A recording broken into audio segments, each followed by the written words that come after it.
આજે આપણે આવી ગયા છે ભાઈ કદમગીરી। તો અત્યારે ભક્તોની ભીડ જોવો તમે, બેસવાની જગ્યા પણ નથી। અત્યારે આરતી થાય છે ભાઈ ડુંગરા।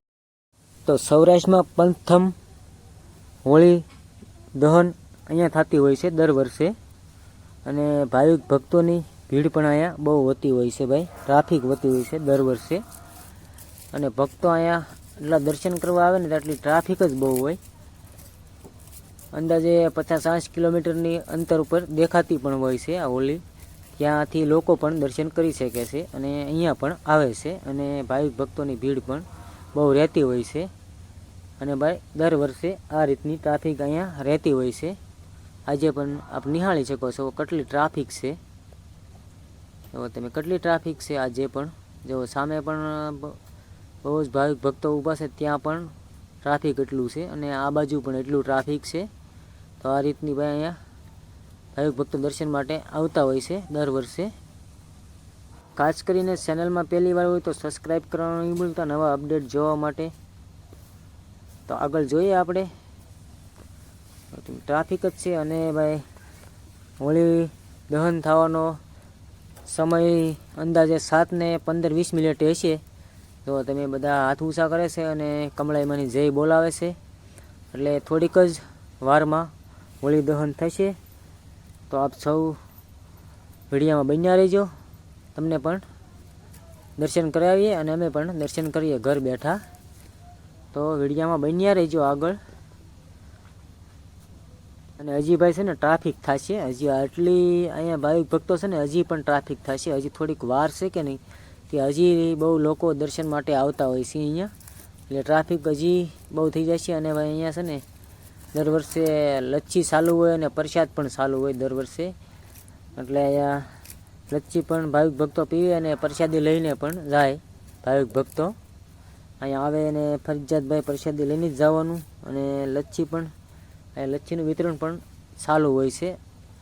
તે પણ બધા ભાવિક ભક્તોને પ્રસાદ જ કહેવાય, એટલે એ પણ લચ્છી પણ પ્રસાદ રૂપે આપણે બધાને લેવી જોઈએ લચ્છી દર વર્ષે। અહીંયા પણ એ પણ ચાલુ હોય। અને ભાઈ જુઓ તમે, અત્યારે થોડુંક અંધારું થશે ને પછી આ બધાની મોબાઈલની ફ્લેશ લાઇટ ચાલુ થઈ જશે, પછી અંધારું થાય પછી તો કાંઈ બહુ દેખાય નહીં, એટલે પછી ફ્લેશ લાઇટ ચાલુ થશે આ બધાની, ત્યારે પણ આપણે જોઈશું, એટલે વિડીયોમાં બન્યા રહીજો।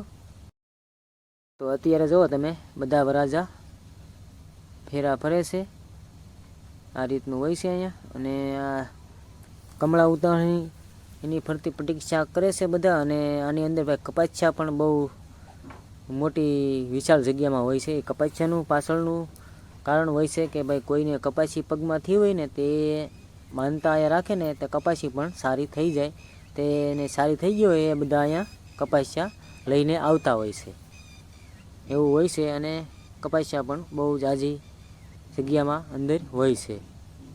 તો ભાઈ હોળીની અંદર ઈંઢોળિયું પણ નાખવામાં આવે છે। ઈંઢોળિયુંનું પાછળનું કારણ એવું હોય છે કે કોઈ બહેનો પાણી ભરતી હોય ત્યારે આંખમાં અંધારા આવી જતા હોય, તો હોળીના દિવસે તે અહીંયા ઈંઢોળી નાખતા હોય છે હોળીની અંદર, એવું ભાઈ માન્યતા હોય છે અહીંની। તો અત્યારે હવે ફૂલ તૈયારી છે ભાઈ હોળી દહન થવાની। તો આપ નિહાળી શકો છો બધાની ફ્લેશ લાઇટ ચાલુ થઈ ગઈ છે મોબાઈલની, અને અત્યારે અંધારું પણ ઝાઝું બધું થઈ ગયું છે। જુઓ તમે આ રીતની બધી ફ્લેશ લાઇટો ચાલુ હોય છે, અને હવે ફૂલ તૈયારી છે ભાઈ, 5-10 મિનિટની જ વાર છે ખાલી। હવે તમે કેટલી લાઇટો થઈ ગઈ છે, અને ભાવિક ભક્તોની ભીડ પણ વધી ગઈ છે અત્યારે। જોવા તમે ભાઈ મોબાઈલની લાઇટો કેટલી શરૂ થઈ ગઈ છે, ફ્લેશ લાઇટો।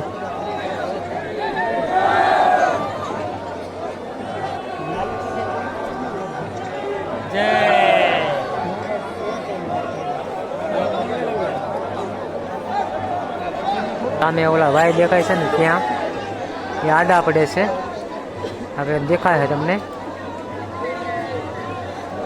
જય કમળાઈમાં કોમેન્ટમાં લખી નાખજો।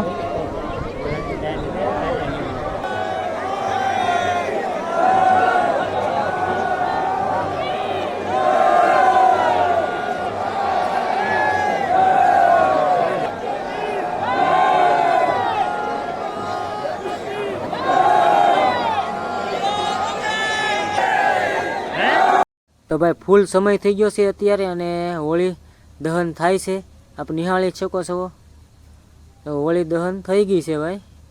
જય કમળાઈમાં કોમેન્ટમાં લખી નાખજો ભાઈ ભાવિક ભક્તો. અને ઘર બેઠા ભાઈ તમે દર્શન કરી લો. અમે તો ભાઈ અહીંયા દર્શન કરી લઈએ અને તમને ઘર બેઠા પણ અમારા વિડીયોના માધ્યમથી દર્શન કરાવી રહ્યા છીએ. જય કમળાઈમાં.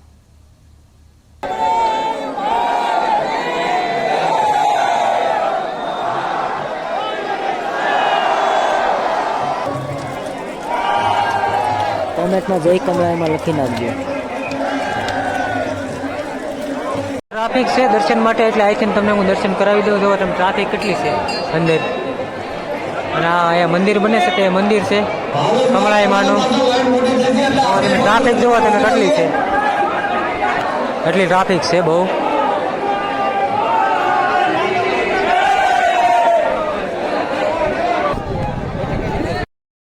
અહીંયા ઉપર પણ ભાવિક ભક્તોની બહુ ભીડ છે અને મંદિર પણ જો તમે ફર્સ્ટ ક્લાસ શણગારેલું છે, સરસ મજાનું કમળાઈ માનું.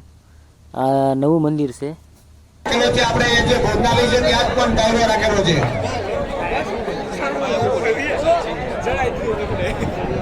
ખાસ કરીને સબસ્ક્રાઇબ ન કર્યું તો સબસ્ક્રાઇબ કરી નાખજો. તો ભાઈ આ નીચે ઉતરવાનો રસ્તો છે, આપ નિહાળી શકો છો. જો આ રીતનું નીચે દેખાય છે અને નીચે ઉતરતી વખતે ખાસ ધ્યાન રાખવું પડે ભાઈ. કાળજીથી ગાડી ઉતારવી પડે અને વ્યવસ્થિત ગાડી હાંકવી પડે. જો ભાઈ જરાક ભૂલ પડી જાય ને તો આપણે પડવી અથવા કોકને વગાડી દઈએ, એટલે થોડુંક સાવધાનીથી ગાડી ઉતારવી પડે. અને થોડીક વાર લાગે પણ થોડીક નિરાંતે ગાડી ઉતારજો, જેથી કરીને આપણને પણ તકલીફ ન થાય ને બીજાને પણ તકલીફ ન થાય. તો બસ આજના વિડીયોમાં એટલું જ તે. નવા દિવસ સાથે નવા વિડીયોમાં મળશું. ત્યાં સુધી હસતા રહો અને હસાવતા રહો. હર હર મહાદેવ.